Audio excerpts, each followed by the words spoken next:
everybody, welcome to 5 ways to make YA readers fall in love with your story world. Sorry for the slight delay, we had a few little tech issues, so if you could just type into the chat box right now, if you can see me, if you can hear me, if you're having any issues at all, or if everything's good, just give me an okay. Okay, great, people are saying it's working, they're saying hi, awesome. So great to see you guys. I can see we've got people from America. There's Kentucky, Arkansas. I saw Portland. We've got somebody from Trinidad, the Netherlands. We are very international. So I am so excited to get started on this webinar today because if you've been following me on Instagram for any amount of time, you will know that world building is one of my absolute favorite things to talk about. So I've had so much fun putting together these 5 top tips for YA writers who are writing fantasy, sci-fi, or dystopian fiction. So if you could let me know in the chat what kind of books you like to write, what you're working on right now, what you'd like to write in the future. I can see a bunch of you have told me that somebody said they're working on a fairy tale princess novel, a fantasy series. Wow, somebody is working on 4 at once, which is very impressive. We've got sci-fi, fantasy, and poetry. I'd love to see that combined. I think that would be amazing. Sorry, it's very hard for me to scroll through this chat box. But I can see there's so many people who have joined already. So I'm going to get started. Please keep sending your messages. It's really great to see who is here live with us. But for anybody who doesn't know me, who maybe hasn't met me yet, this is the first time, I am just going to give you a quick introduction and tell you a little bit about me. So I'm Lara. I am a fantasy and sci-fi addict, and basically that just means if a book's description has the words magic, mythology, space, dystopia, mermaids, I am in. I love cloud cities, I love space adventures, I love magical creatures. If it is in any way fantastical, you name it, I want to read it. I am also a plotter, a perfectionist, and a nerd.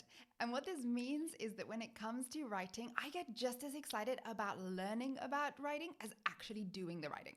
And I realized this about myself when I started to take my writing seriously because I wanted to know everything. And the more I researched, the more books on craft that I read, the more author interviews I listened to, the more excited I got about the whole writing process. And then when I started sharing what I'd learned with other writers, when I joined Instagram, really, that took my excitement levels around writing and the craft of writing to it multiplied by 10. And it is actually a really big part of why I ended up becoming an editor and a writing coach. And I know this might sound weird, but honestly, I love helping other writers with their novels, even more than writing my own. So that is a little bit about me. And I'm going to flick back to my camera, so that I can just quickly scroll through your introductions to see if there's anybody I missed. So we've got somebody working on high fantasy, dystopia, 2 of my favorite genres. A novel owl says she's working on a mythology-based duology. So we've got, dystopian with elemental magic, YA fantasy, YA fantasy, YA fantasy. So you guys are definitely in the right place. I'm going to dive in because I don't want to take up any more of our preamble time. I just want to get into the content of what I have to share with you because it is really, really good. So I'm going to flick back to my slides. And I just want to say before we start, please do yourself a favor. Make sure that there are no distractions around you. If you are anything like me, when I watch a webinar, I recommend turning off your phone or at least putting it somewhere you can't see it. And also close any other tabs you have open. If you have any kind of connection issues, if it's a little bit slow, a little bit jumpy, it might help if you close any other windows or tabs that you have on in the background. So it's just a little bit of housekeeping. Also, if you do have a pen and paper close by and you have not grabbed them yet, This is your last chance. You're going to want to take notes. There is going to be so much good stuff coming at you, and it's going to be very fast because I want to fill this time. And finally, I just want to let you know that everything I'm about to share with you is part of a bigger world-building system that I created especially for YA fantasy, sci-fi, and dystopian writers. And later, I'm going to show you how you can unlock the whole thing. So make sure you stick around to the end, where you'll also have a chance to ask absolutely any questions that come to you either during the class or afterwards. And you can type in those questions as you think of them into the chat. I will try to keep an eye on it. I'm not great at reading and talking, but I will definitely read through at intervals throughout or like I said, at the end. So let's get started. I'm going to give you 3 statements, and I want you to tell me in the chat which of these scenarios best describes why you came here today. So 1 is, I want to write the best, most epic book I can possibly write without getting completely lost and overwhelmed in the process. If that feels like you, if that sounds like you, just type 1 into the chat. Or number 2 is, I know I want to create a rich, vibrant, unique world, but I don't know where to start. I don't know what to focus on, and I don't know where to stop. If that sounds like you, type number 2 into the box. And finally, this might sound like you. I already have a great story. I have awesome characters. I have a cool world, but I want to take it to the next level. And by that, I mean, write the kind of story that really resonates with your readers, like in such a profound way that they go from, enjoying your book, but to being obsessed by it. And if that is what you want, don't be shy about it. Like, don't be embarrassed. It is totally okay to be completely honest. We have all felt that level of passion about other books. It's probably why we became writers. So obviously we want to be able to share that passion, that excitement with other readers. So if that is you, please type 3 into the chat box. So I'm going to do my scrolling. Okay, so I can see some 1 and 2, a lot of 3s. Good. Don't hide it. Own it. You can have those ambitions. 2s, 1s, 1, 2, and 3. Awesome. Awesome, you are definitely in the right place, because in the next 40 minutes or so, I'm going to share my 5 top tips for creating a story world that fans of YA fiction will not be able to help themselves falling in love with. I'm going to show you how to get past the first hurdle, which is creating a world that feels real. Then we are going to take it even further and discuss how to create not just a believable world, but a world worth believing in. 3 is how to include your readers in your story world in a way that makes them dream about being part of it. 4 is how to connect your world and your readers so that readers won't be able to fall in love with one without also falling in love with the other. Sorry, how to connect your world and your characters. I don't know, I think I said readers. And finally, number 5 is how to wow your readers with a world that is quirky and cool and completely original. Now, before we get to the specifics, I just want to really, really quickly share with you just how and why I discovered these lessons that I'm about to share with you, so that you do not have to spend nearly as long as I did figuring it all out, and you can just get on with writing your kick-ass YA novel. So 12 years ago, when I was attempting my first YA fantasy, I gave myself 1 year to finish it. Then I discovered the joys of world building, and I got deep into it. I mean, I had dozens of folders on every aspect, from food to politics, clothing, religion.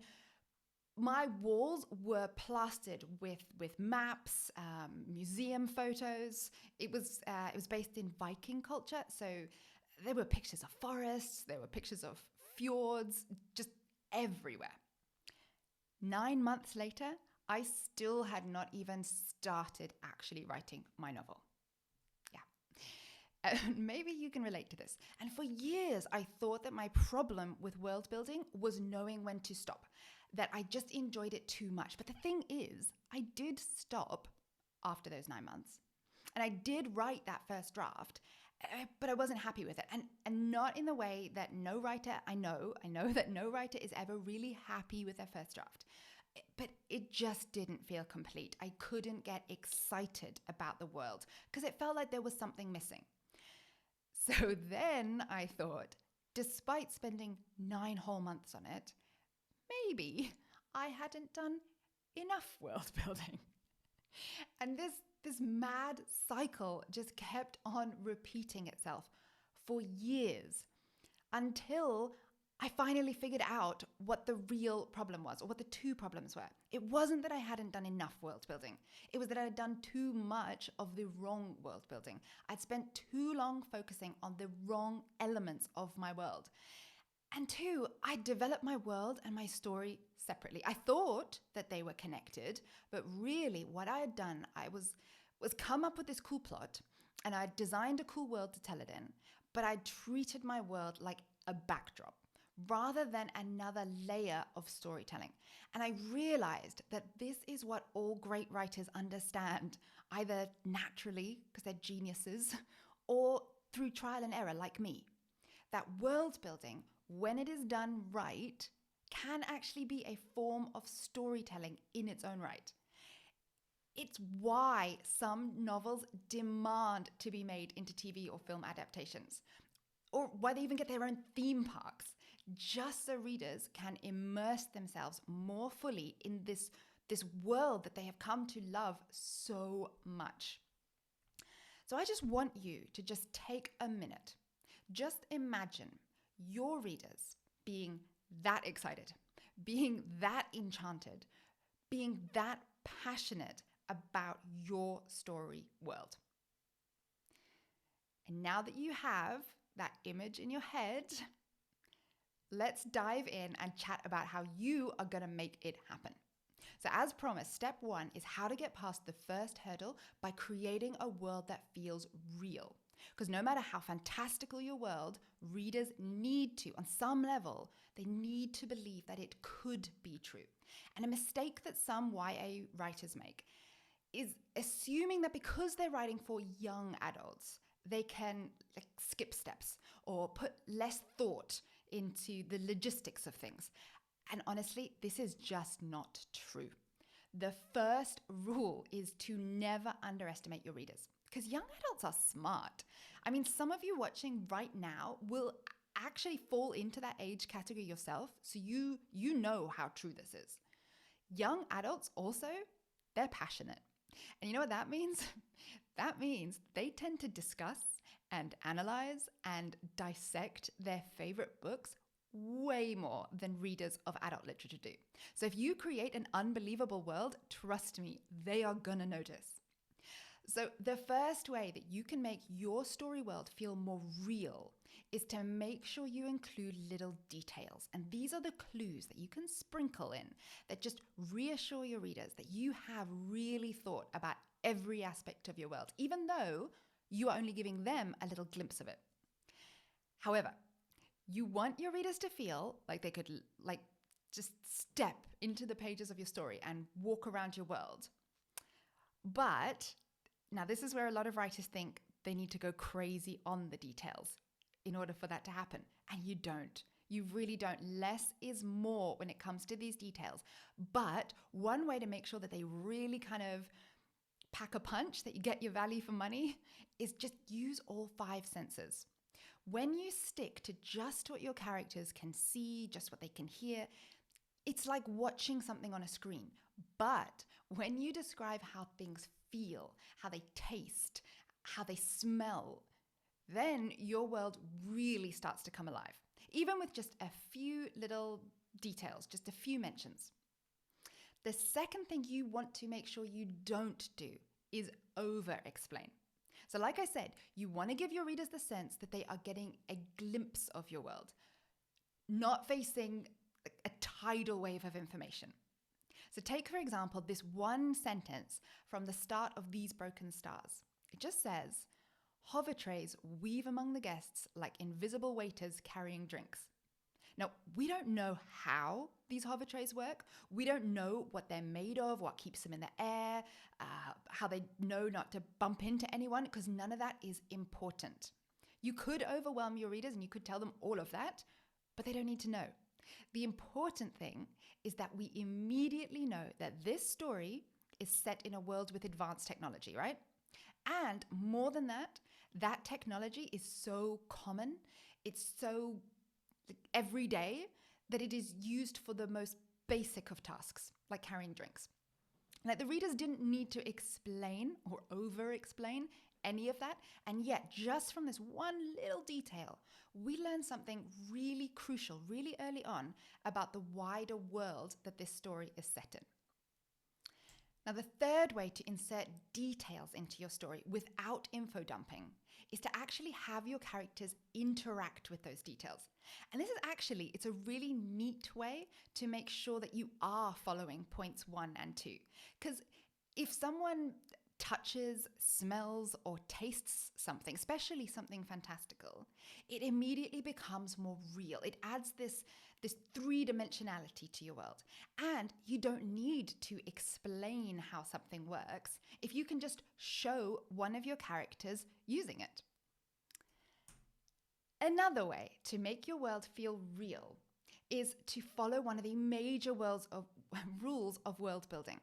Make sure that everything is connected. Nothing is created in a vacuum. Nothing just appears. Nothing just exists for no reason.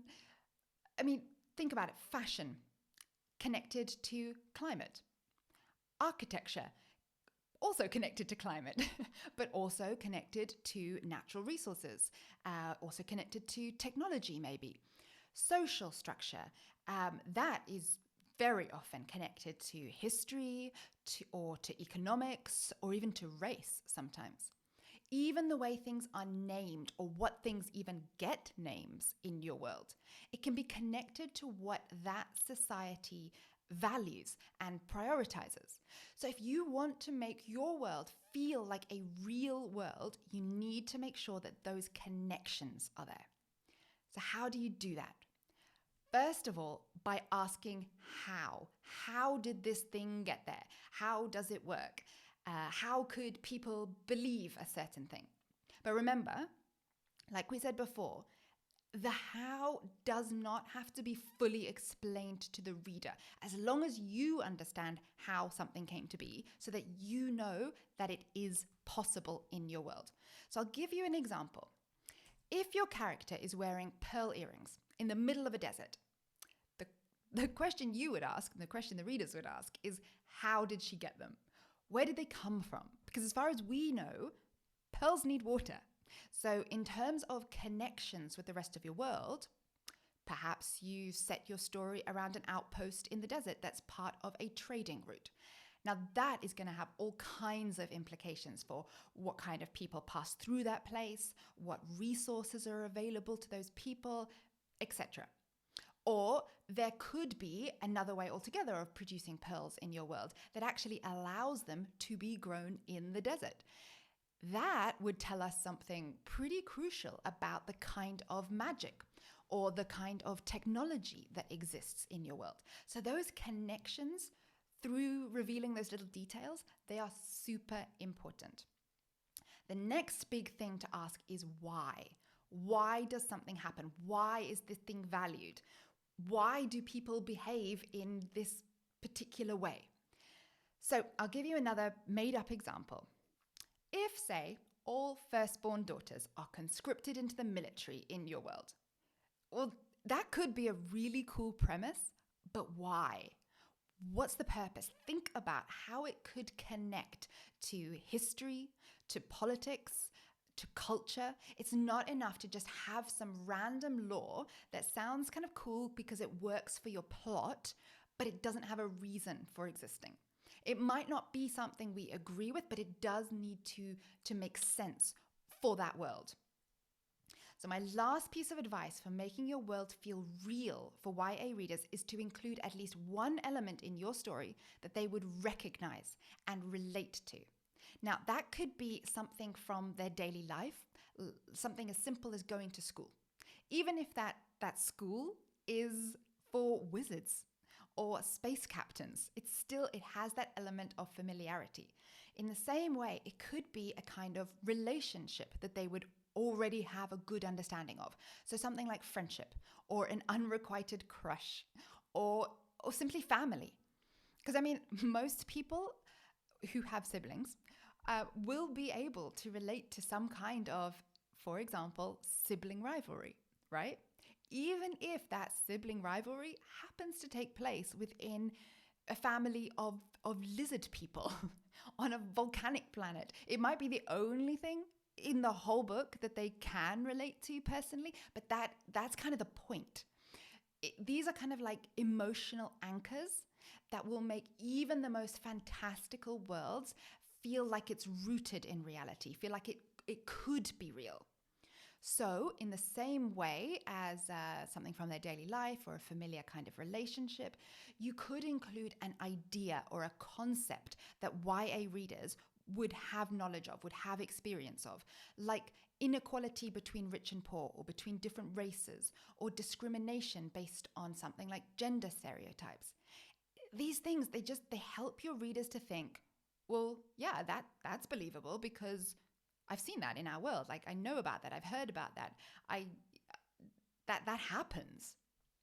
So those are a few ways that you can make your world feel real, to feel believable to YA readers. But I want to help you kick it up a gear, and I want to help you create a world that YA readers will feel is worth believing in. Because this is what will take them from interested to invested. And this follows on from what we were just talking about making your world relatable. In order to do this most effectively, you need to first understand your audience. Now, that's always true, but it's especially important for YA fiction because it's a really specific segment of readers that you're trying to reach, right? And the thing with really successful YA fiction, the thing that makes it so powerful, so compelling, is that it's very much grounded in the reader's experience and in their perspectives. At what is, I mean, let's face it, a pretty complicated time of life.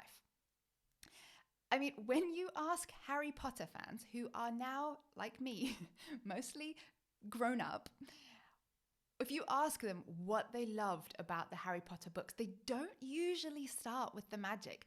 They very often will say things like, it showed me that girls can be strong and smart and brave. Or they'll say things like, yeah, it made it cool to be odd and weird and loony. Or even deeper stuff, like it gave them the courage to stand up to their friends. I mean, it deals with some really dark topics like depression and death and loss. And a lot of readers, I think, found that, yeah, sure, it was this lovely, imaginative, colorful, fun escape, but it was rooted in something deeper. It helped give shape to their fears and their sadness, and it helped them to find strength and hope. And you can do this too. As a YA author, you can do this for your readers.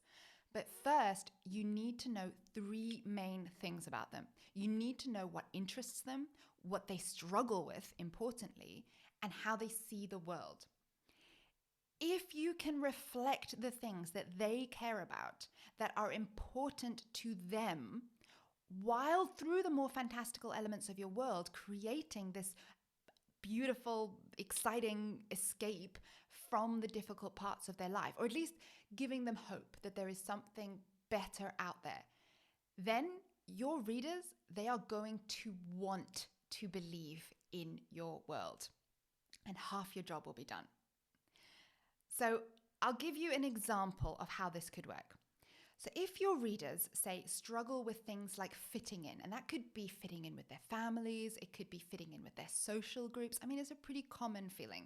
Maybe they just feel just different in some way, and that makes them feel isolated or angry or ashamed. If they can read about a fantasy world, for example, where everybody in this world has special powers except the main character, or the main character does have a power, but maybe it's not the kind that's approved of by the rest of their society, maybe. It's not hard to see, right, how that reader could relate to those same feelings of exclusion, of not fitting in, of experiencing self-doubt or a lack of self-worth. When young readers read a book that makes them feel understood, that makes them feel seen, that helps them to think about their own experiences in a different way, and in that way, kind of makes sense of their own world and their place in it, those are the books that are going to take up a very special place in their soul. And here is the other thing you need to know about writing YA fiction. You need to follow the passion.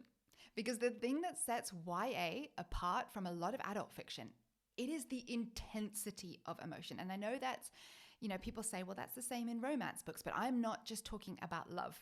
I'm not just talking about romance here. I'm talking about like every possible emotion: anger, hurt, pride, joy, guilt, sadness. They may be caused by different things, but that in no way diminishes the strength that your readers feel these emotions with. So if you want to build a world that really connects with YA readers, don't be afraid to tackle big, difficult issues. Because while adult fiction it sort of dances around issues because it likes to be all subtle, YA says, pay attention. This is important. And it's real. It is gritty. It's necessary. It's heartbreaking. It's terrifying. It's exciting. It's beautiful. And maybe it's all of those things all at once. So don't be afraid to create flawed worlds. Your readers, honestly, they will appreciate and they will connect with that. Because readers expect that YA books, they are going to be full of stuff like life and death, love and heartbreak, magic and wonder, injustice and rebellion, fear and courage, pain and hope. Essentially, they are expecting the big feels. And it is that kind of passion that leads to fandoms. It's that kind of passion, which is why readers get tattoos of their favorite books.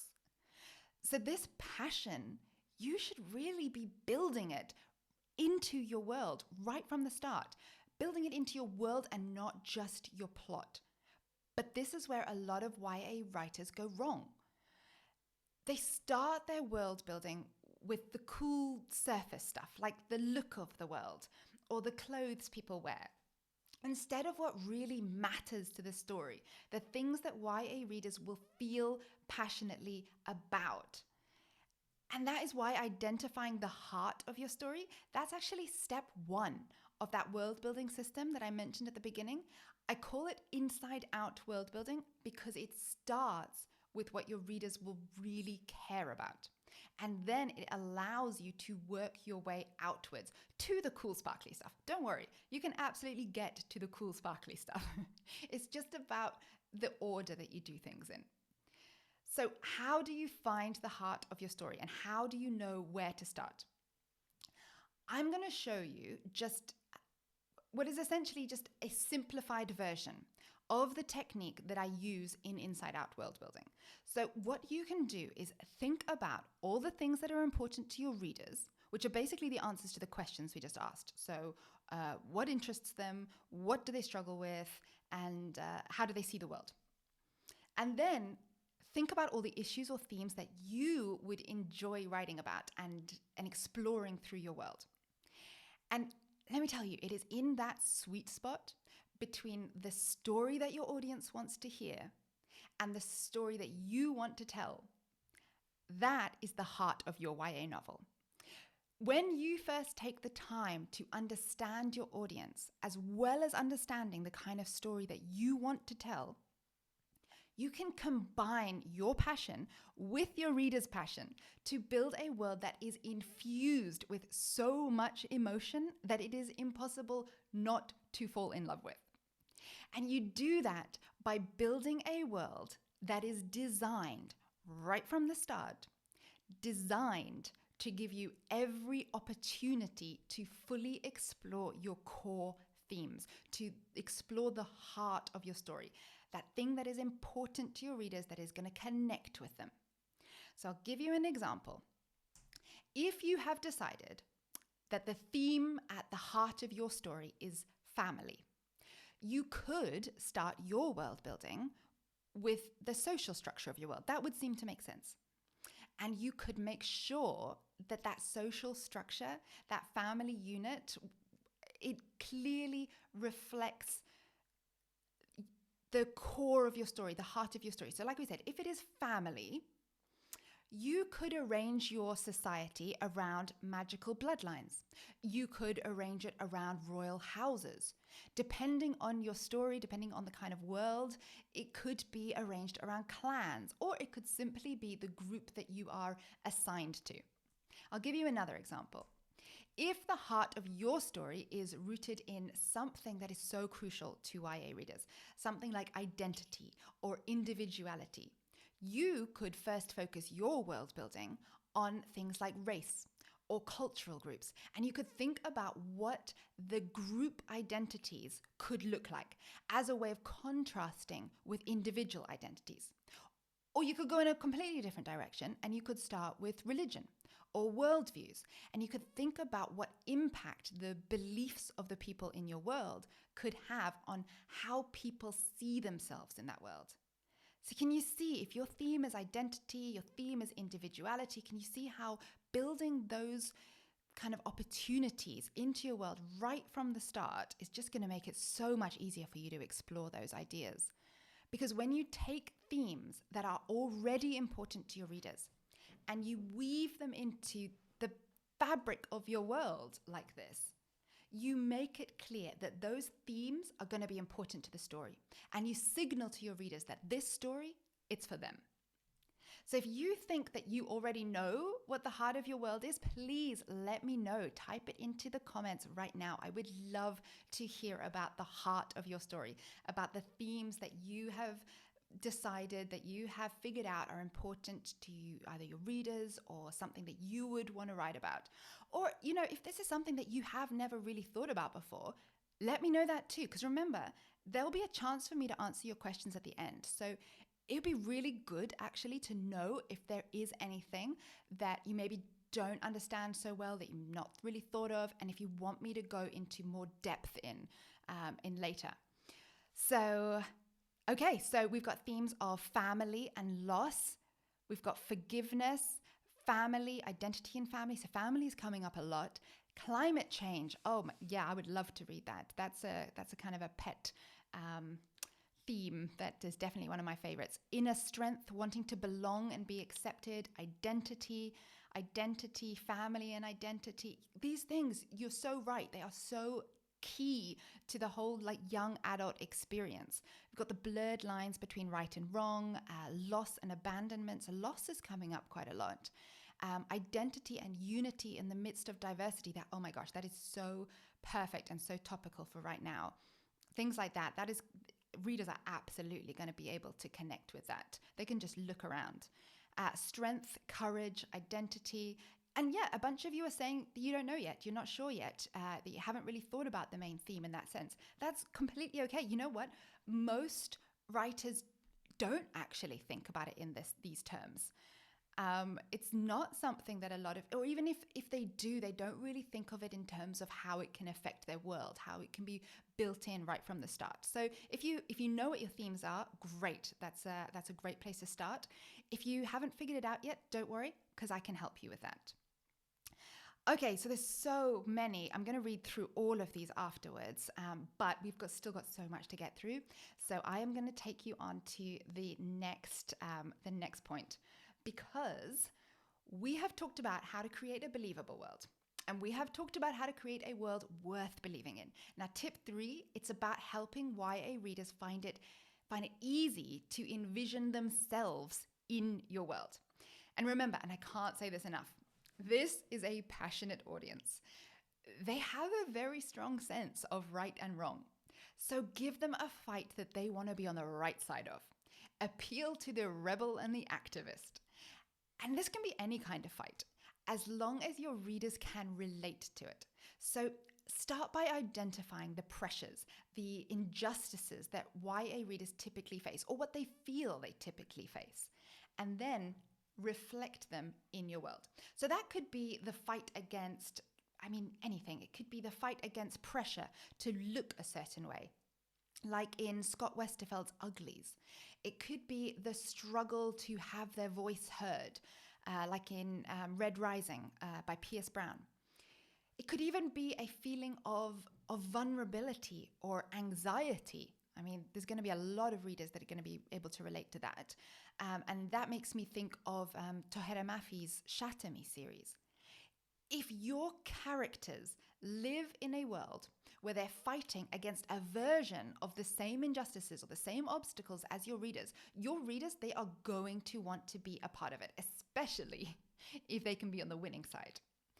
So the second thing you can do to include your readers in your world is to create opportunities for diversity, to be truly representative. Because, an homogenous world where everybody just looks and talks and thinks and acts the same, it's going to be a boring world, let's be honest. But also, it's going to be a world that is going to alienate a lot of your readers who they don't see a place for themselves in that world. But if you increase the diversity of your world, you also increase the chances of all your readers seeing something of themselves reflected back. And this is really important for YA readers, because as we've said, and as a lot of you have already identified, these are readers who are very often grappling with issues, like we said, of identity, issues of worth, essentially. Which is why this third technique is really popular with YA readers and with YA authors. I love it. If it makes sense for your story, try creating identities that can be connected to your world. So think the sorting hat in Harry Potter, or the factions in Divergent, or even the colors in Red Rising. This is one of the most fun ways to invite your readers into your world. And it's also the easiest way for them to imagine their place in it. So in terms of world building, you can focus on cultures. You can focus on people groups and just spend a bit of extra time thinking about the particular values of those groups, what characteristics those groups hold in high regard. So for example, we all know Gryffindors, they value courage, right? Ravenclaws, knowledge. Similarly, in Divergent, there's abnegation, all about selflessness. And Candor, all about truth, honesty. In Red Rising, it's a little bit different. It's more based on abilities or skills. So what people are good at naturally, like science or the arts or even warfare. So I just want to do something really fun with you, because I am willing to bet that most of you watching right now, you're going to be YA fans yourself, right? And I bet that you know which of these groups you belong to. So let me know in the chat right now if you know what Harry Potter house you would be in, you'd be sorted into, or which Divergent faction you'd be part of. Let me know. Or if there are any other identity groups that I've missed out that you have felt a connection with, I would love to hear about that. I'm definitely, like I've said on the screen, I'm Hufflepuff and Amity. I'm just like, everybody just needs to get along. So you guys, okay, I've got a bunch of fellow Hufflepuffs, awesome. Also Gryffindors. I thought, genuinely, I was wondering if there'd be a pattern between writers, and I thought there'd be like all Ravenclaw. But actually there's a proper mix. We've got Slytherin in there. Somebody says everybody does just need to get along. Yeah, I agree. Slytherin and Erudite, that is a powerful combination. Gryffindor and Dauntless, yeah, that seems to go together pretty well as well. Somebody said they just started reading fantasies. They haven't got that far yet. Don't worry, but honestly, check out those two series. They're two of my favorite series. Harry Potter, obviously, for fantasy, and Divergent for dystopian fiction. Oh, your husband is a Hufflepuff. Well, you're very lucky to be married to a Hufflepuff, because we're really lovely. Autumn Court. Oh, perfect. I totally forgot. So to include A Court of Thorns and Roses, that whole series. Yes, that's a perfect. And Percy Jackson and the Olympians. So you guys are just, you're proving my point. Like, how much fun did you have taking quizzes or going on Pottermore and getting sorted into these houses? And then when you talk to each other, you just need to say things like, I'm a Hufflepuff. And people know what you mean. They go, right. I'm a Ravenclaw. And you're like, cool. Good to meet you. It gives you just this real sense of connection to each other, to this whole sort of fandom.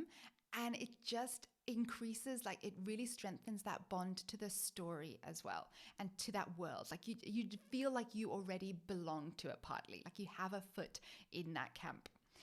So that's cool. I'm going to read back through all of your comments at the end. But we are now on number 4 of my 5 ways to make YA readers fall in love with your story world. And number 4 is about fusing your world and your characters so that they both make each other stronger. Because some readers fall in love with worlds and some fall in love with characters. So this way, you get to make sure that you are catering for both of those groups. Now, most writers know how to do this one way round. Most writers know that characters should be a product of their world, right? And if you haven't heard that term before, it just means that your characters' thoughts and beliefs and attitudes, sometimes even their physical attributes, they're all influenced by the world that they live in. But what I want to share with you right now here today is something that not a lot of writers know about. And that is how to flip this around during world building and actually shape your world in a way that allows you to tell your characters' stories in the best way. So this is another cornerstone of my Inside Out system. So I want to just share just a little part of it with you right now. If you know anything about the kind of people that your main characters are, I want you to ask yourself, what kind of world could have made them the way that they are? And like I said, this is the opposite of how most writers think about characters and worlds. So instead of thinking, how has their world influenced them? You can first decide on what kind of character you and your readers want to read about. And then you can think about what kind of world their existence would even be possible in. So, for example, if you knew that you wanted to write a super resourceful, kick-ass heroine like Katniss Everdeen, but you've kind of already gone down this path of creating a beautiful, comfortable world full of luxuries where people fight with wits and words instead of bows and arrows. So essentially the capital. She would not make sense as a character, but introduce the idea of districts outside the capital where life is harsh, people are scared and desperate and hungry. Well, then you have the perfect world to explore her story. So that is one way to shape your world, by starting with your characters. Excuse me, I just needed a drink. The alternative is to ask, in what ways might your characters not fit in with the world around them? So this could, depending on your story, actually be even more interesting, because you can deliberately create a world in which your character just sticks out like a sore thumb, if that is true to the heart of your story. So if, for example, the heart of your story has something to do with themes of, and I'm just going to go with this again, it seems to be a popular one, if it has themes of identity, but this could also apply to themes of isolation, judgment, and again, belonging. Do you see how you immediately just give yourself so many opportunities to explore those themes if you create a world in which your characters don't fit in? To explore themes like identity, isolation, judgment, belonging. When they don't fit into their world, it's just there for you. It's just so easy to write that kind of story. So the third question you can ask is, what kind of world would present the kind of challenges that your characters need to face in order to grow and achieve their goals? So I'm going to give you another made-up example.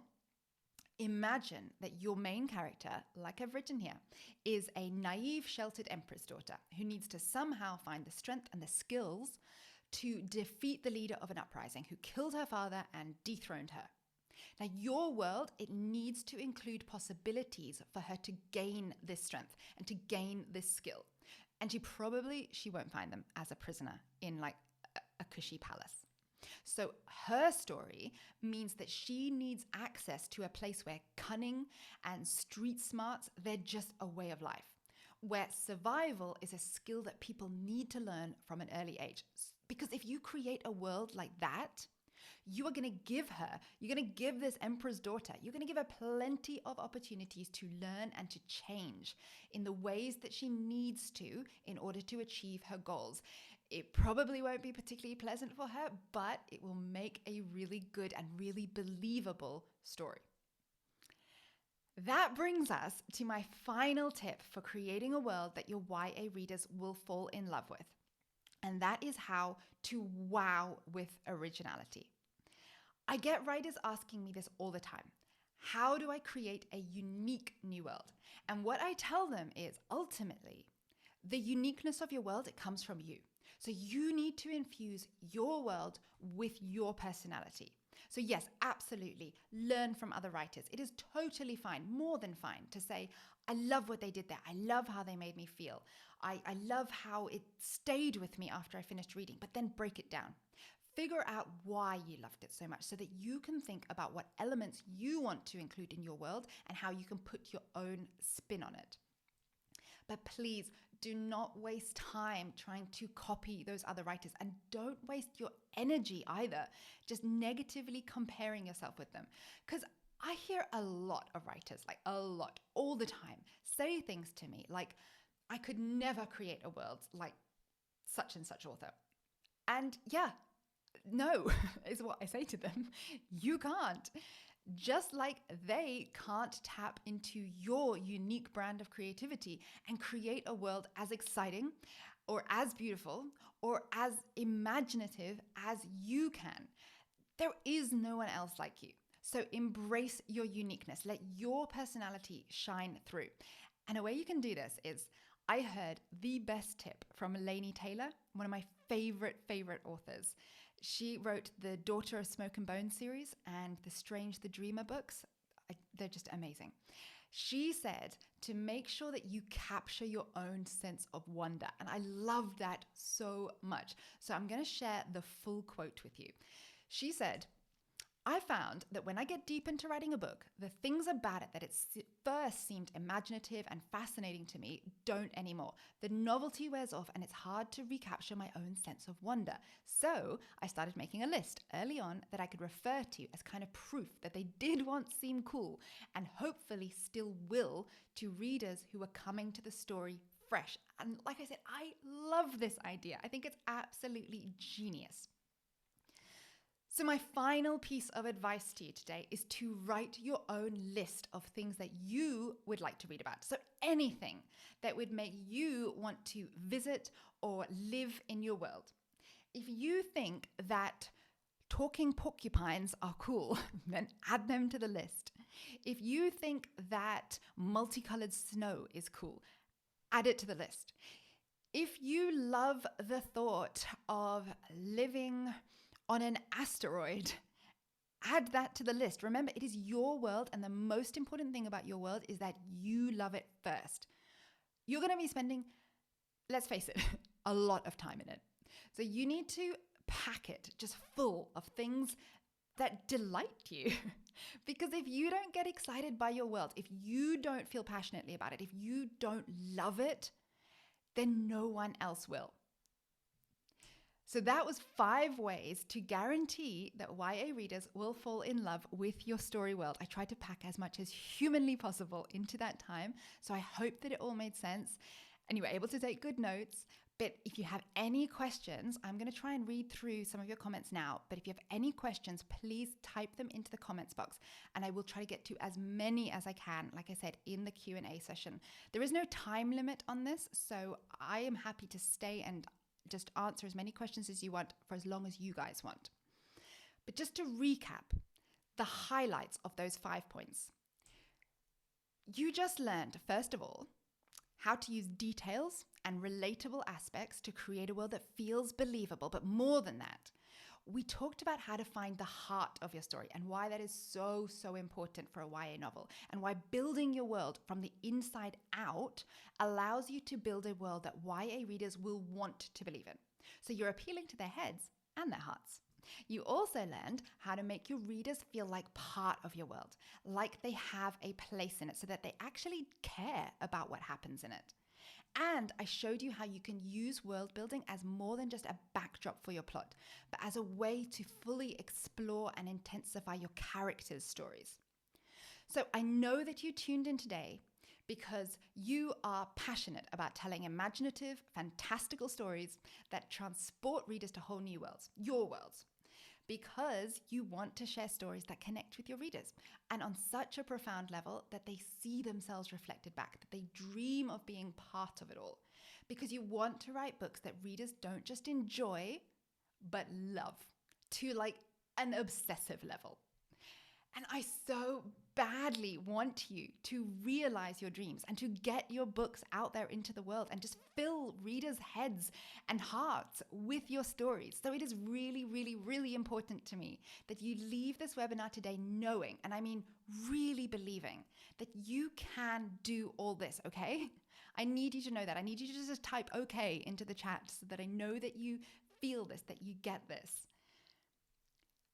But here's the other thing you need to know. The books that we love, the books that transport us to fantastical worlds, the ones we want our books to join in the hearts of readers, we only ever get to see the final result, right? And that's super important to remember. And again, why you cannot compare yourself to your favorite authors, because you cannot reverse engineer a novel. When you look at a finished piece of work, it is impossible to see the full process that led to it. So all you have to go on is this perfectly presented world, right? That just fits beautifully with your story because you're looking at it from the outside. And when you look at a novel from the outside, all you are ever going to see is the finished world. And so it's going to look full of rich and magical, quirky details, and it's going to seem effortless, like it must have been so easy for the author. And I know, as an author, this can be super disheartening, but it's actually a great thing for you as an author, because your readers, they are only ever going to get to see your books from the outside. So that is the way that they will view your world eventually. Unfortunately, looking at your own novel from the outside in is not an option. So why would you try to start with all those rich, beautiful, magical, quirky surface details, which, like I've got here, is essentially the tip of the iceberg, and then try to dive down, and then try to figure out the how and the why, eventually getting to, like we just said, what is the most important part, which is the heart of your story. But I see writers try to do this all the time, and I get why. Like I said, if you are trying to recreate the success of popular YA fantasy or sci-fi or dystopian novels, it is natural to look at the only part you can actually see and then try to figure out their secrets, to try to follow their example. But writers that I've worked with, they say that this typical approach to world building, it often leaves them feeling like it's just all too much, like it's beyond their skill level. And let me know if you feel the same. But I have a feeling that a lot of you will, because these are just a few of the messages that I got when I asked my followers on Instagram to let me know how world building makes them feel. And honestly, there were dozens more saying virtually the exact same things. So things like overwhelmed, confused, defeated, or love it in theory, execution is stressful, right? Overwhelming, overwhelmed. That word came up a lot. And then not very confident at all. Does that sound familiar? If you feel the same, I want to tell you what I told them. You are not alone. So many writers feel like that, but you don't have to feel that way.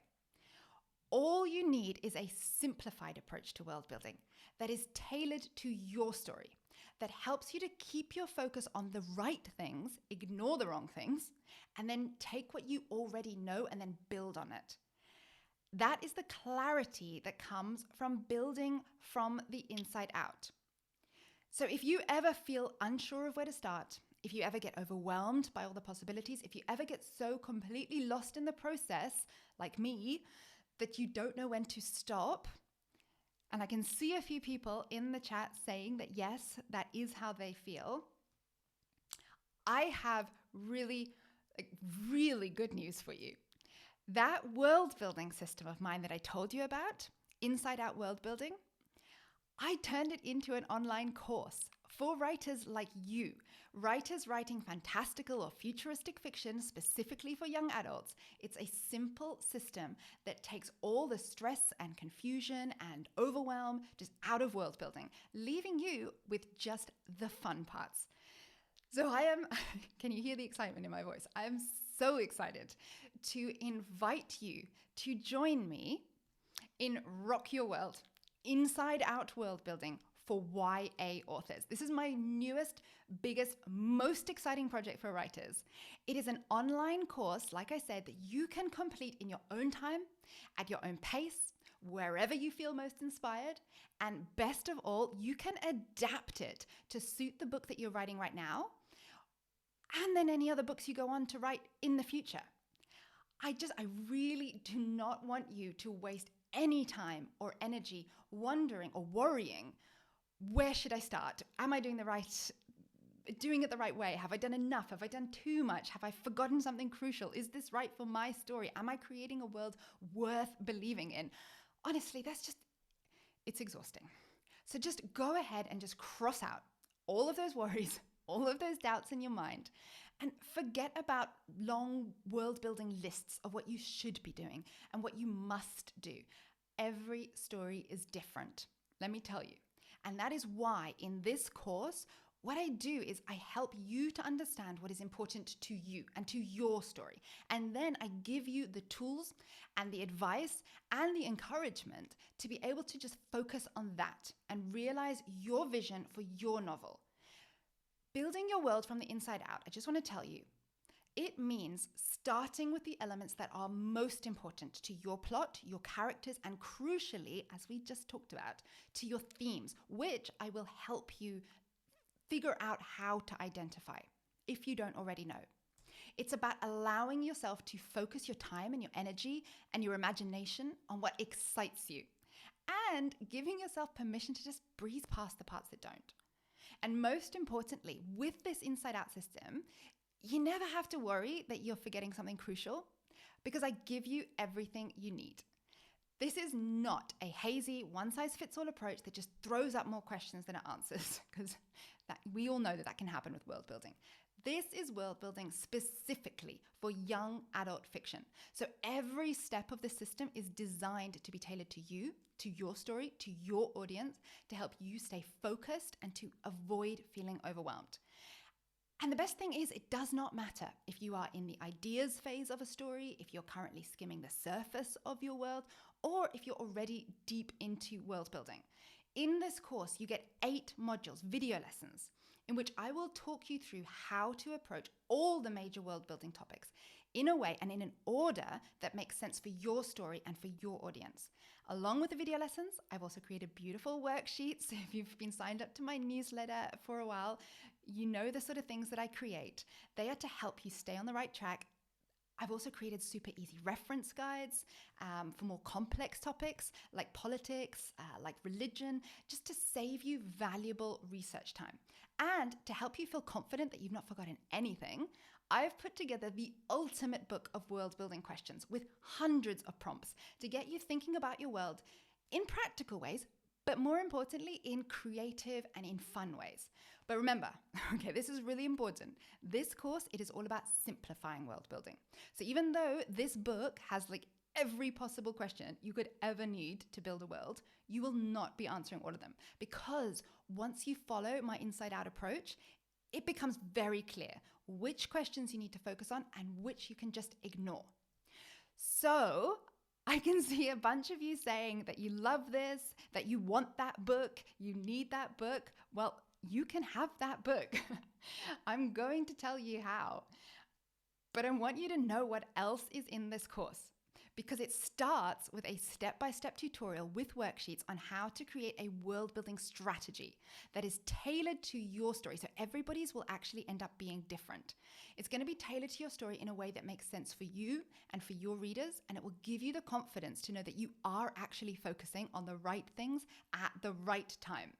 Then we get into all the major world-building topics. Module 1 is the natural world, and a big part of this is we're going to be learning about how landscape, things like climate, can actually help to set the mood for your story. Then the constructed world. And this is going to be stuff like science, technology, communication, transportation, and then like unusual things like how city layout can, tell your readers so much about things like social structure. So just kind of creative thinking. Module 3, I am going to show you how to create new races, new species, new cultural groups, and importantly, how to give them all unique and intriguing identities. And I think I saw some questions early on about that. So if you want to resend questions, if you had anything about creating races, just to make sure I don't miss them, please do that. Module 4 is society. And oh my gosh, guys, this covers everything: history, religion, education, healthcare, celebrations, traditions. And importantly, all of this, they're not just like icing on the cake. It is actually to give your world this sense of depth and authenticity and just really make it feel real. Now, Module 5 is something that I know a lot of writers, they're a little intimidated by.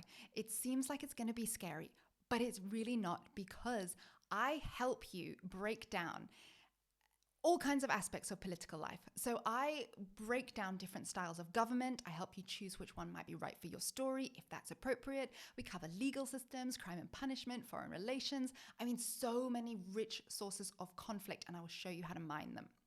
Then Module 6 is, I don't know if it's my favorite, but it's definitely, I think, the most fun, because we're going to be talking food, we're going to be talking fashion, sports, entertainment, work, free time, all of that stuff, but importantly, how to introduce it all into the world without info dumping, the dreaded info dump. And of course, we have to include a module on magic and the supernatural, obviously. So I will help you decide what kind of magic system will help you tell your story best, what will fit into your world best, how to make your supernatural elements both original and believable, and really importantly for both these things, how to avoid plot holes. So those are the core course modules, and that's not even including the bonuses, guys, some of which I have not even mentioned yet, and I will get to them because they're really good. But I'm pretty sure that right now you are wondering how you can get this and what is the investment. Well, I want to tell you, you can enroll right now for just $56 a month. By splitting your payments across 5 months, that's just $56 now, and then 4 monthly payments to follow. Or you can pay in full, and if you do that, you save $33. But you should know, this is the absolute lowest this course will ever be sold for, because just next month, this price is going to go up by $100. So that means that if you buy now, you can save almost 30% by registering early. Right now, the pay in full price is $247, but next month, that's going up to $347. And the only reason that the price is lower now is because this is a special pre-sale price. And that means that the course will start on August 14th, and that's really important. You can register now, you can be enrolled now, but the modules will only be available from August 14th. So because of the short delay between registering and getting access to the course, I'm giving you a special pre-sale discounted price. If you scroll down on this page, you'll see 2 options to enroll. To get access to the whole course on August 14th for either just $56 a month for 5 months, as opposed to $78 a month at the full price, or a one-time payment of $247, which will go up to $347 when the course is fully open. So like I said, this is the lowest you will ever be able to buy this course for. If you click to buy before the timer below this screen runs out, if you scroll down, you'll see a timer. If you click before that runs out, you will save $100 on the full price of the course. Now, about those bonuses, okay? Because I get so many questions about world building versus info dumping, I have included an extra lesson on how to weave vital details of your world into your novel in a way that does not overload your readers with information. You will also get that ultimate book of world building questions that I mentioned earlier that so many of you said that you wanted. And alongside this, you also get a document that you can download that has already been pre-formatted and organized into what is essentially a blank world building Bible ready for you to just fill in. You will also be invited to join our exclusive course community Facebook group where you can hang out with the other students. And remember, they're all going to be building YA focused worlds as well. So you can all share insights, you can ask each other questions, and you can ask me too, because I will also be in the group to help you, to encourage you, to even give you feedback on your ideas if you want. There are no other online courses teaching this method. I couldn't even find, when I was looking, any that teach world building specifically for young adult fiction. That's why I came up with this system. However, if you were to take an in-person class on general world building, it could cost you anywhere from $700 to $2,500. And as I said at the beginning, I do coaching work with authors, but hiring me as your coach to get this exact content just on a per hour basis, that would work out at well over $1,000. But unlike either of those methods, you can complete this course in your own time, at your own pace. You become part of the Rock Your World community of YA authors, so you get added support, you get added encouragement when you need it, and you can reuse the content as many times as you want. So every book you write, you can reuse it, and you will end up with a completely different, completely new, completely unique world. And the best part is you get lifetime access. That means it never expires. It also means that when new lessons are added or when extra bonuses are added, you get them automatically free of charge. And when the price goes up, which it will because of all those extras that I'm planning to add, you won't pay a penny more. So if you are ready to stop wasting valuable writing time on world building that won't actually add anything to your story, if you want to stop feeling overwhelmed, if you're ready to just embrace the fun of creating a world that you know that your YA readers are going to love, just click one of the buttons below. And then you can choose between either the monthly plan, like I said, or the pay in full option.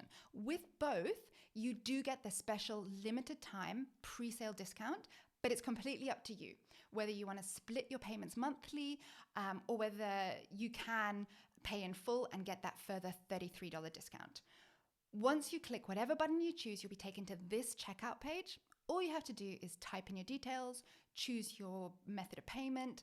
Depending on what country you're in, sales tax might be added. Just click enroll in the course and you'll get a confirmation message that you have been enrolled in Rock Your World. And then on August 14th, the course will open and you'll get access to all the modules, including your own personal strategy planner, all the video lessons, the bonus lesson, the worksheets, the reference guides, the ultimate book of world building questions, your pre-formatted organizer, and access to our exclusive course members Facebook group. So if you already know that you want to create a world that YA readers will love and one that will fit seamlessly into your story in a way that actually strengthens your plot and your characters, make sure you click on the button below before the special offer expires. So before that countdown runs out, because the price for Rock Your World will go up, like I said, next month by $100. So I know that you might have some questions. I can already see some in the chat. Like I said, I'm not very good at reading and talking at the same time, but I'm going to switch my camera back again now so that we can chat. And if there is anything you want to know, whether that's about the lesson, about the world building tips that I just shared with you, or whether it's about the course that I just told you about, feel free to type your questions into the chat now. And I will try and press the right button to get back to the camera. Okay, I think we're back. Hi, guys. This is my face. Oh, I don't know if I feel right. I feel like that was just a roller coaster. I enjoyed that so much. I get so excited when I'm talking about world building. So, and a little bit out of breath. So I'm just going to take a drink first and just give you a chance to just write down any of the questions you have, any of the comments, just anything you want to type.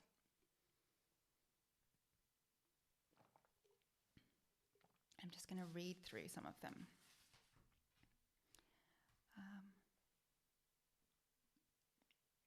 Somebody's saying that they can't see the timer when they're scrolling down. I don't know why that is. It seems like other people can. So yeah, it is a little less than 4 days. And that's how long you also have to watch the replay. So if you did come in late, I saw somebody said that they came in late and they missed the beginning.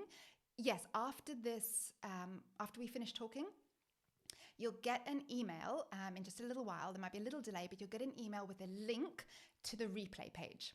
So that timer, it is how long you have to watch the replay and also how long you have to take up that special discounted price to get into Rock Your World. Somebody is saying, I'm ready. Awesome. I'm ready. I'm so excited. I have been ready for so long. It's been so hard to keep this to myself because I wanted to share it with you guys so much. I have dropped a few little hints on Instagram because I've been working on it for so long. And I've also been asking questions on Instagram as well. And your feedback, what you guys have told me about what you want to know, how you like to learn, the things that you struggled with, that has all gone in to how I have planned this course to really make sure that I give you exactly what you need. So somebody's saying, I want to make the investment, but my genre isn't YA. Would this still be worth it for me? Okay, so totally upfront, I definitely created this course with YA writers in mind. So we cover all the stuff that I just talked about in here, about themes and topics that connect with YA readers. But obviously those topics, they're not limited to YA readers. That's why so many adults love reading typically YA books. But that's a big part of it, about how to build your world in a way that's sort of really streamlined, really focused, in a way that connects with your readers. That can definitely be applied to other forms of world building, but I aimed this at YA readers particularly because I do drop in a lot of references to specific issues that are facing YA readers. And I also just use a lot of examples from other YA books. So if you're looking for inspiration, if you want to see how you can actually apply these ideas, these lessons, these tips, these pieces of advice, if you want to see how other writers, successful YA writers, have done that in books that you're probably going to be familiar with, that you know that YA readers love, those are all the examples that I've drawn on. So yeah, so just being fully upfront, that's why it is geared to YA writers.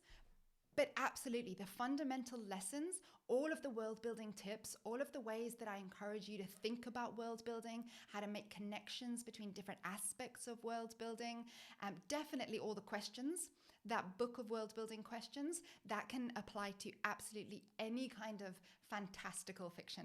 And when I say fantastical, I mean fantasy, dystopian, sci-fi, a mix of all three, anything of that. So I hope that answers your question, and maybe some others were also thinking that. So let's see. Oh, awesome. And Novel Owl says, I am signing up as soon as the Q&A is over. I'm so excited. I cannot wait to welcome you into the group, to get to know you all better, to find out more about your story worlds, just to be able to help you just bring your vision to life. So, oh, that is so exciting. Somebody else saying, oh, I won't get paid before the timer runs out. Oh, that makes me really, really sad.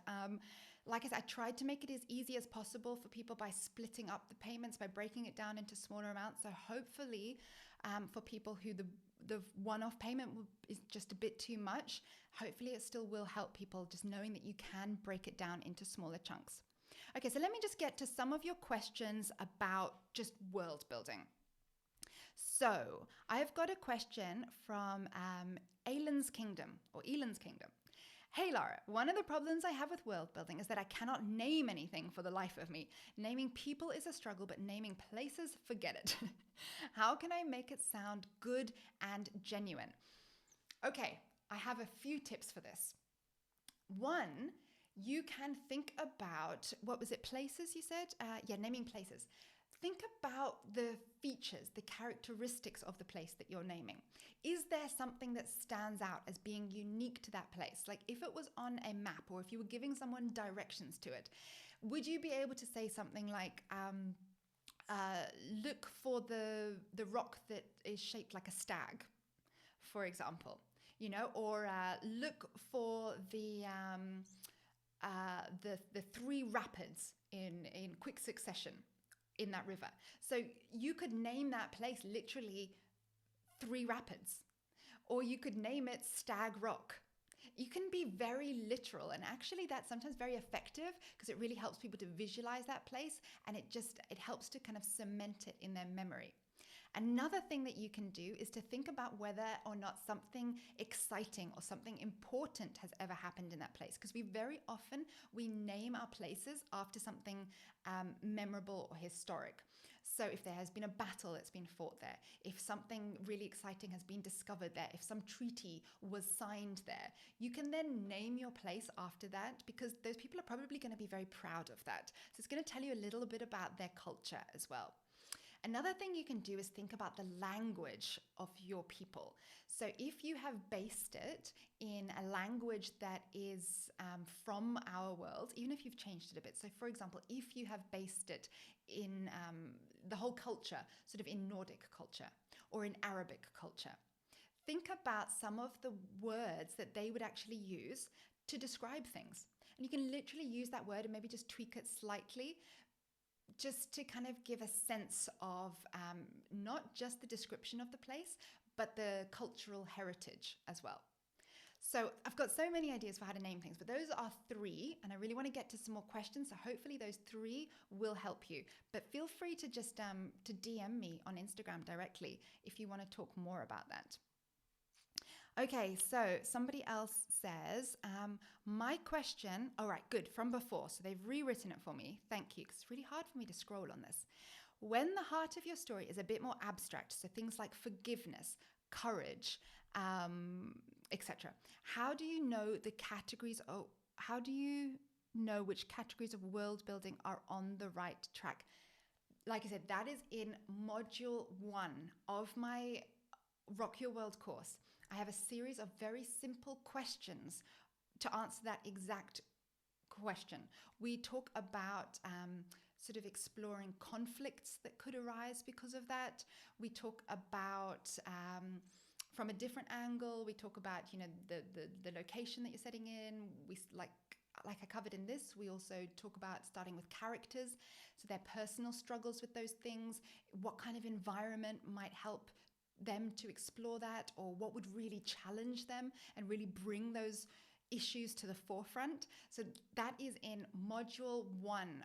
I have a worksheet with really simple questions to just kind of work through all of those to just guide you to the answer, to find what is really the heart of your story. And then from that, which of those modules, which of those world building topics will be most helpful in helping you to explore those themes. So it's one of my favorite parts, just because, like I said, it has this way of just making everything so clear. And it's just really to just focus in on the right things and just have that confidence to know that it's okay to focus on this, to start with this, and not feel worried that there's something else that you should be doing instead. So, okay. So the Bonsai book says, is it okay to not include the cool details? I know it sounds weird, but I do struggle when writing about sparkly stuff that people actually need sometimes. Okay, so the sparkly stuff. This is very much tied into the tone of the book that you are writing. So that is going to have knock-on effects for the world that you are building. So if you have decided that the tone of the story that you want to tell, maybe based on your character, maybe based on your themes, maybe just based on your own personal writing style and the kind of books that you like to read, you might say that actually you want to write a dark Gothic tale, or you want to write something sort of deeply philosophical on like the meaning of life or the universe. Putting something, like kind of cute spells with like wands, or cute little magic creatures, or sort of more humorous aspects, it wouldn't fit. It just wouldn't make sense for that world. It's like having one of your characters I don't know, like they're in a scene in, this is off the top of my head, and they're in a volcano and they're about to sacrifice somebody in order to save their world. Because this is deep stuff, right? And then you have somebody like roller skate in like bright pink neon lycra, like blasting some music. It's just, it's just so incongruous. Like it just doesn't make sense for your world. And your readers will be like what? And that's the same for what you might be considering like the pretty sparkly stuff. You need to work out, if you're talking in terms of magic, what makes sense for your story. Maybe your magic is actually pretty dark. Maybe your magic is like blood magic or sacrifice magic. There's actually nothing really appealing about it. It's just very mysterious, very dramatic. So that's the path that you're going to want to take. So there's still cool details, because your readers who enjoy those kind of books, they're absolutely going to think that that is super cool. It just might not be what other people think of as cool and sparkly. So I hope that helped. Let's see. Okay, so somebody asked a really important question. What is the difference between YA and adult fiction besides the age of the characters? And I would say that it is very much, like I said, it is rooted not just in the age of the characters, because a lot of adults love reading YA books. I love reading YA books. I'm definitely not a young adult anymore. But it's rooted in those experiences of young adulthood that are super strong and super profound at the time when you're going through it. But because they're so strong, they're the kind of things that really stay with you. Like we can all remember really pivotal moments when we were growing up, or if we don't remember them, if we don't have a very good memory, reading a story about somebody going through those things is probably going to bring that up for us again. And that connection is still going to be there. So I think that's what sets young adult fiction apart from adult fiction, is those themes that are really rooted in the young adult experience. So at that time of life, the kind of struggles, the kind of challenges, the frustrations, but also the excitement, the joy. You know, that what I said about every emotion just being amplified, like everything being so dramatic, being so immediate, being so overwhelming, just so exciting. That's the kind of thing that young adult fiction just taps into. And I think that's why so many adults love it too, because that's fun stuff. So that's what I would say. That is the difference between YA and adult. It's not just the age of the protagonists, it's the experiences, it's the way that they experience things, it's their worldview.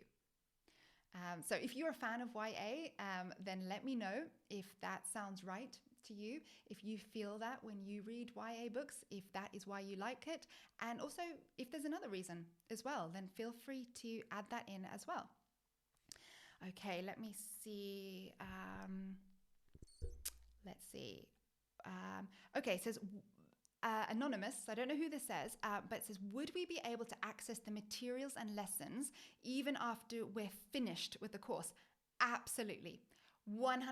Like I said, you get lifetime access to this course, and that's what's so great about it. Yes, you either pay one full amount right now, or you spread it over 5 months, but once it's paid, it is yours forever, and you can use it again and again and again.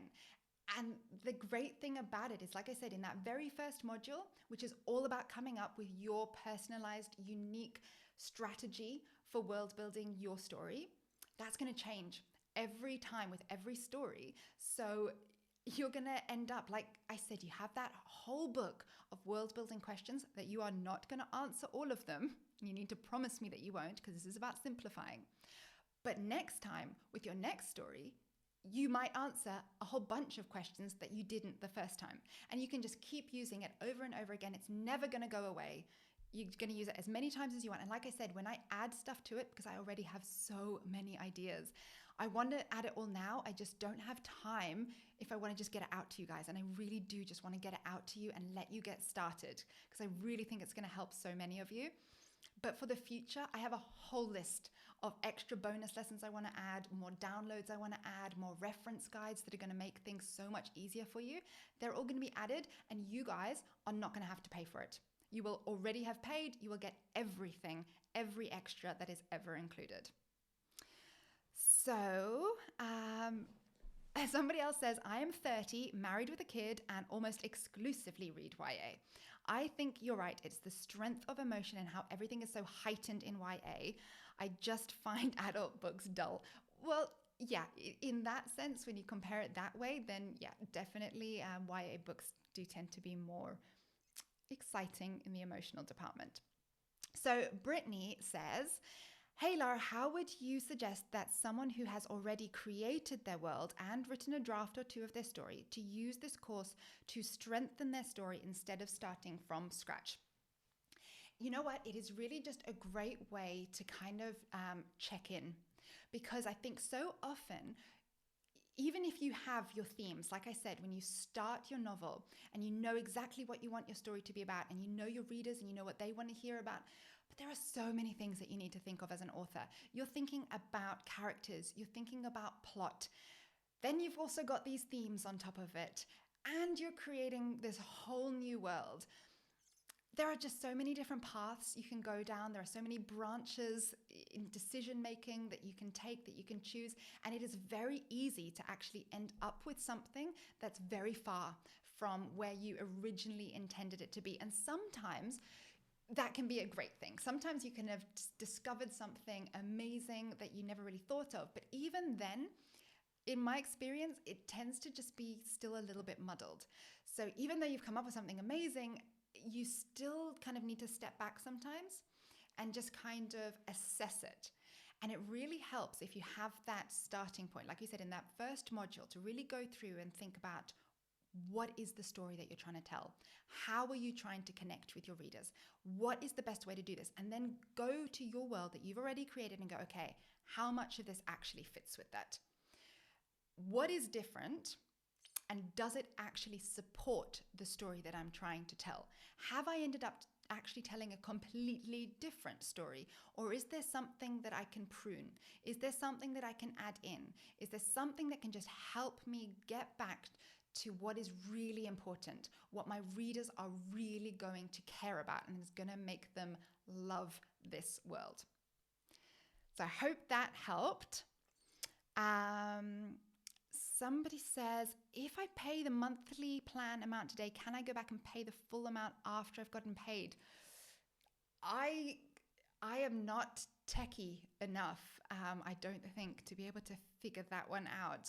It's kind of amazing, to be honest, that there are two buttons down there with those two options. But like I said, it was really important to me that you guys did have the option of spreading out the amount. But as far as I know, I don't think there is a way, just because of the course platform that I use. I don't actually control all of that. So I think as far as I know, I can choose to pay, split up the payments or pay in full, but I don't think there's actually, unfortunately, a way to combine those two.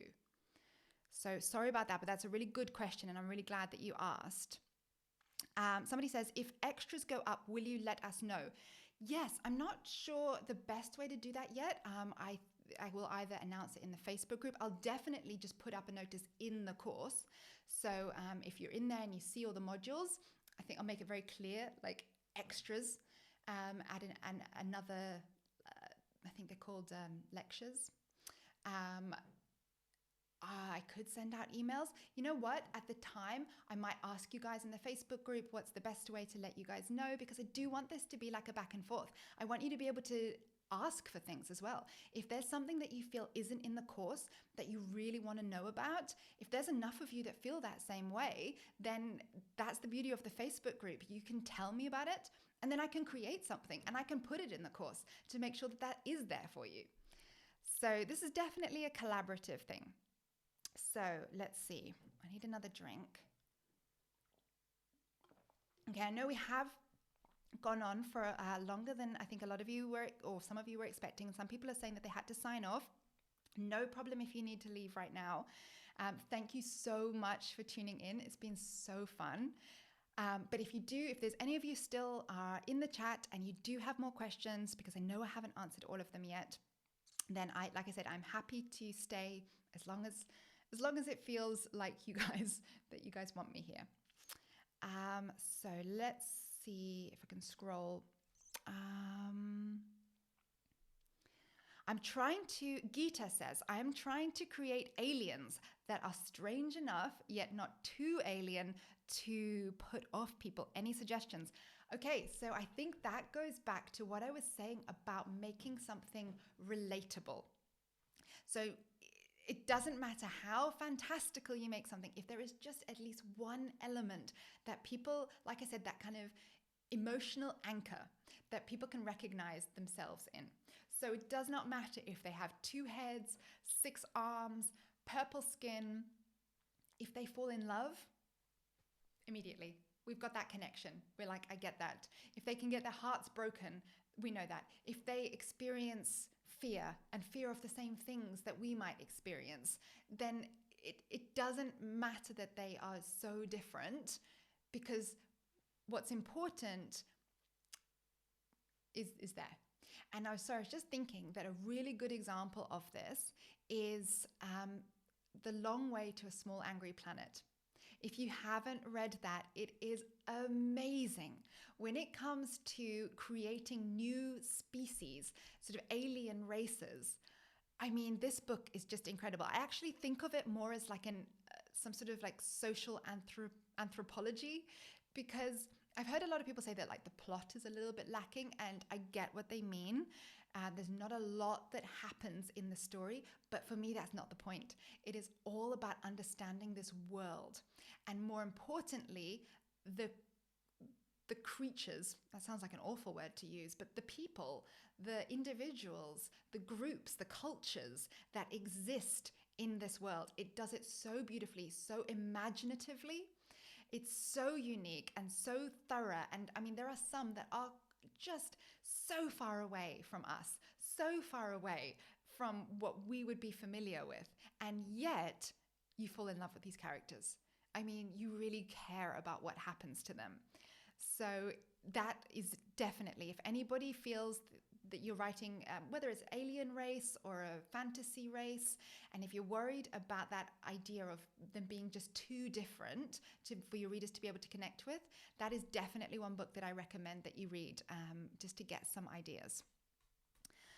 So let's see. Trucker Dream says, yeah, agreed. Early 20s are the current hot mess years. I think that is because somebody has said that I like to try and bring those YA qualities to books with protagonists that are in their early 20s. I remember that being a pretty crazy time in my life. Even after graduating college, it was crazy and unpredictable. Well, I'm almost 30 and it's almost the same.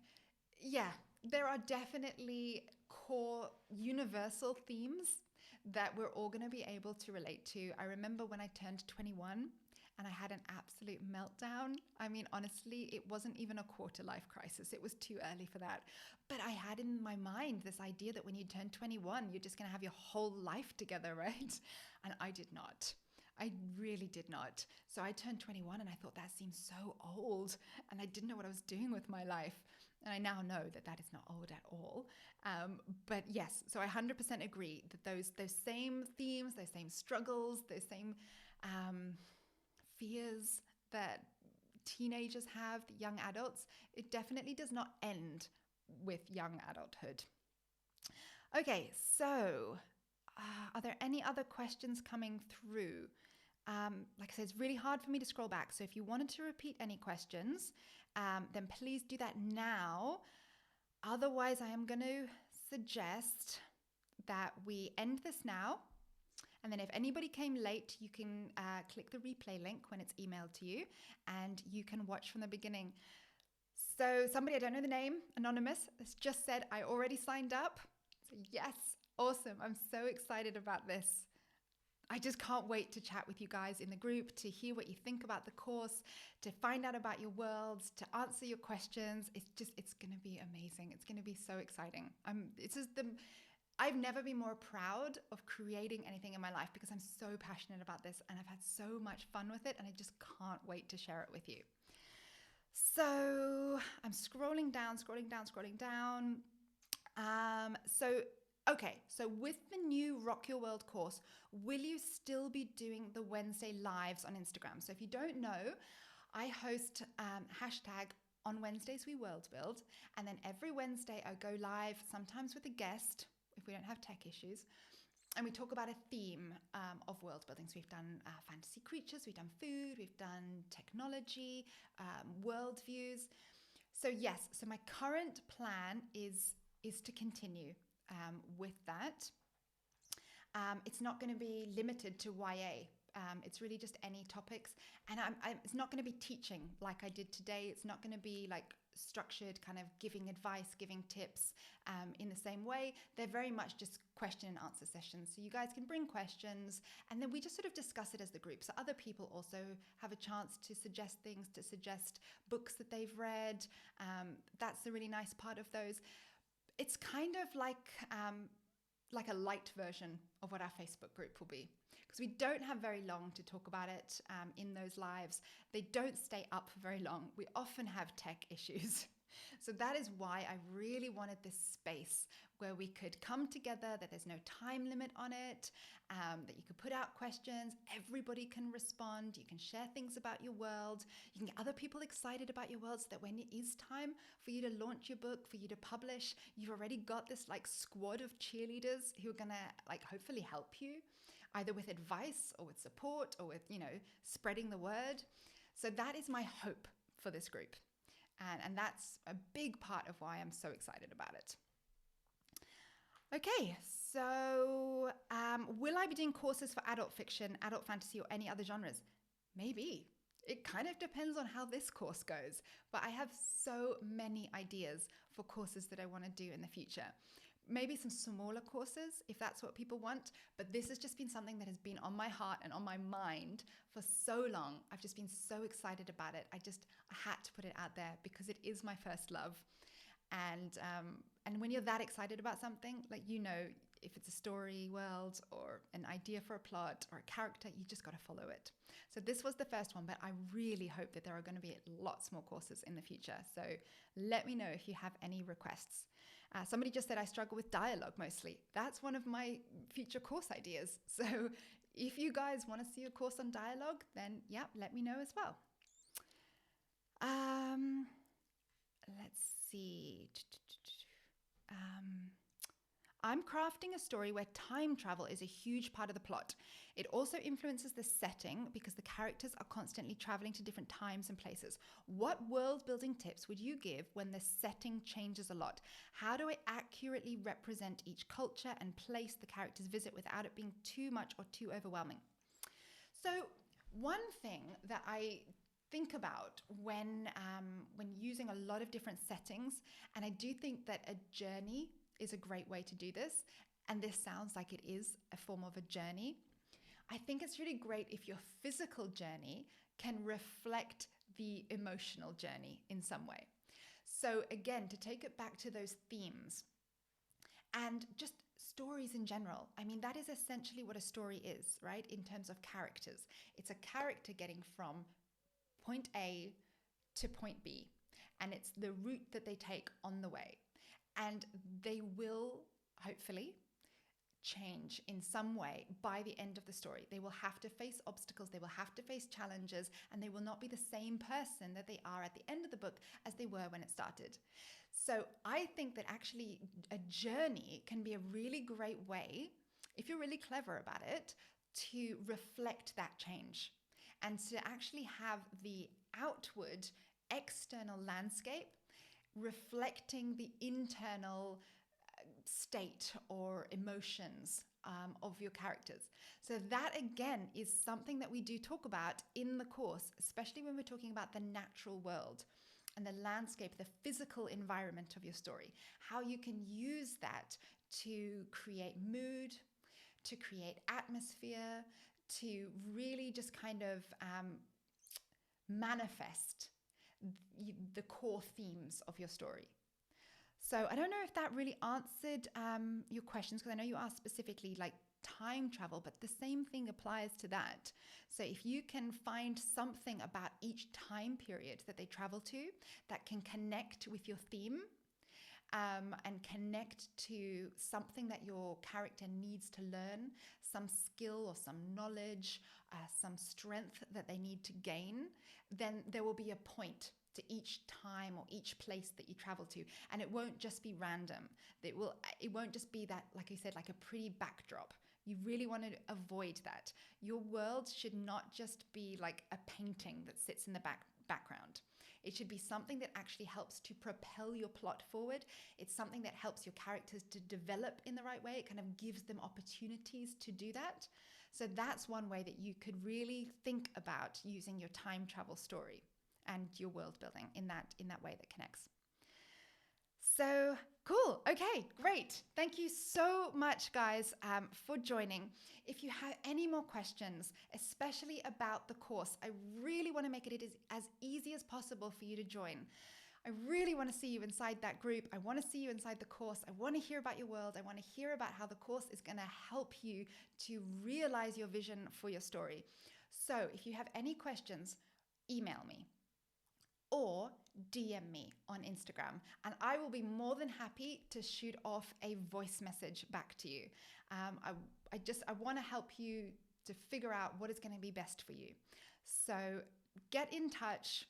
Let me know what worries you have, what's holding you back, any questions that you have. Like I said, email me or DM me on Instagram, and I promise you I will get back to you.